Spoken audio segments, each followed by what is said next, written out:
प्रिया पाटील. आज आपण तुम्हाला सुरमईचं कालवण करून त्यासाठी मी सुरमई घेतले आहेत कापून स्वच्छ धुवून. तर आपण सुरुवात करूया. सगळ्यात पहिला आपण साहित्य बघून घेऊया. चला, हे बघा मी साहित्य सांगते. बेडक्या मिरच्या, धने, लसूण, कांदा घेतला मोठा उभा चिरून आणि हे तिरफळ घेतले ती. चला आपण सुरुवात करूया वाटप करायला. आधी वाटप आपलं रेडी आहे. चला आपण सुरुवात करूया रेसिपी करायला. आपण सगळं ते तेल टाकून घेऊया.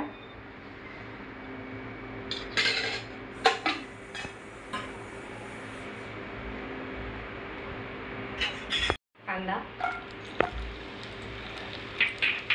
टॅमॅटो,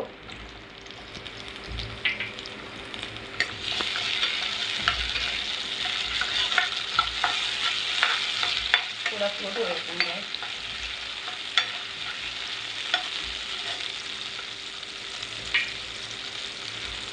आलं लसूणची पेस्ट,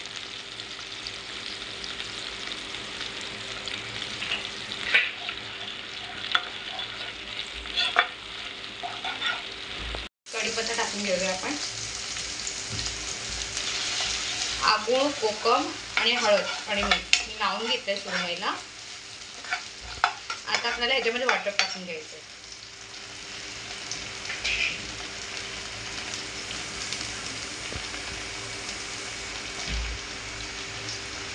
वाटप केलेलं पातळ आपल्याला करायचं वाटप. थोडा फास्ट होते गॅस. आणि ह्याच्यामध्ये वाटपाच्या भांड्यामध्ये आपल्याला पाणी टाकून घ्यायचं आहे. पाणी टाकून घेऊया. आपल्याला जेवढं हवं तेवढं व्यवस्थित मिक्स करून घ्यायचं आहे. चवीनुसार मीठ पण टाकून घ्यायचं आपल्याला.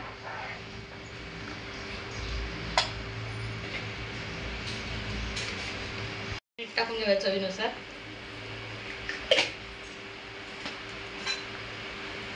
आणि उकळी येईपर्यंत आपल्याला 2 ते 3 मिनिटं थांबायचं. आणि उकळी आल्यानंतर आपल्याला सुरमई सोडायची ह्याच्यामध्ये. चला आपण 2 मिनिटं थांबून घेऊया. उकळी आली आहे व्यवस्थित. आता आपण सुरमई टाकून घेऊया त्याच्यामध्ये. मॅरिनेशन केलेली सुरमई एकदम अलगट टाकायची आपल्याला.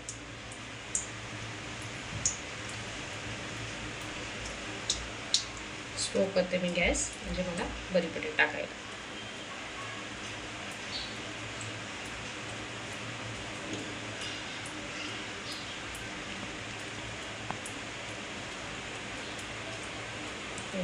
अशी अलगट.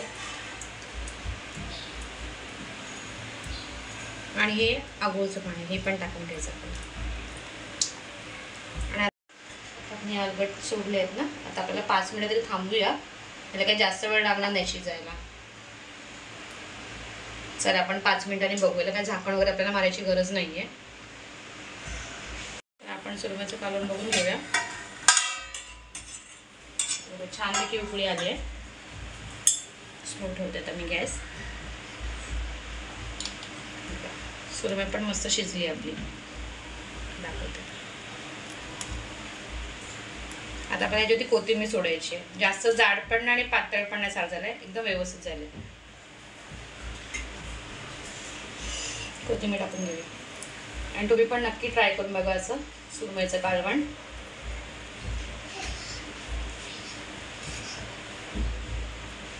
आणि माझी रेसिपी कशी वाटली कमेंट करून सांगा. आणि माझ्या चॅनलला नवीन असेल तर सबस्क्राईब, लाईक, शेअर नक्कीच करा. थँक्यू.